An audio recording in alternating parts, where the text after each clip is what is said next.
Well, Trump's been in office for 100 days and Americans are not happy. I mean, sure, his most hardcore MAGA supporters, they're happy. I mean, the sheer number of libs owned alone, to say nothing of the crimes against humanity, yeah, they're thrilled. But some of the more reasonable right-wingers, you know, the ones who apparently voted for Trump so they could be sexist and say the word retarded at the office again or whatever, I think some of them are turning on him because his approval ratings are plummeting, so much so that Trump has said, obviously, those polls are fraudulent. He's going to look into it, and honestly, I can understand why he's confused.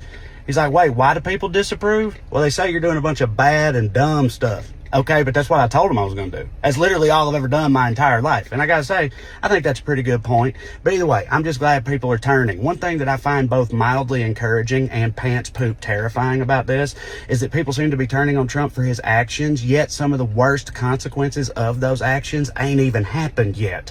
Like, just wait till the shelves are empty and prices skyrocket and Pete Hegseth accidentally starts a war by drunk dialing a dictator. Like I know these first 100 days have felt like a series of drone strikes on our collective last nerve, but I fear the truth might be that things have not yet begun to suck.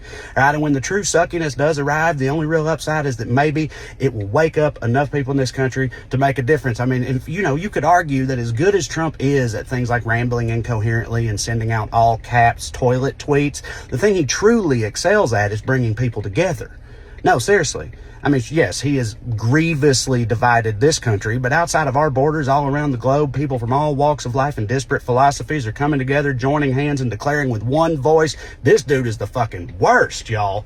Trump sucks so much, he got China, Japan, and South Korea to team up. Dude, that's like bringing together the Bloods and Crips, Cats and Dogs, Ohio State and Michigan. They said it couldn't be done, but by God, they didn't account for Donald J. Trump.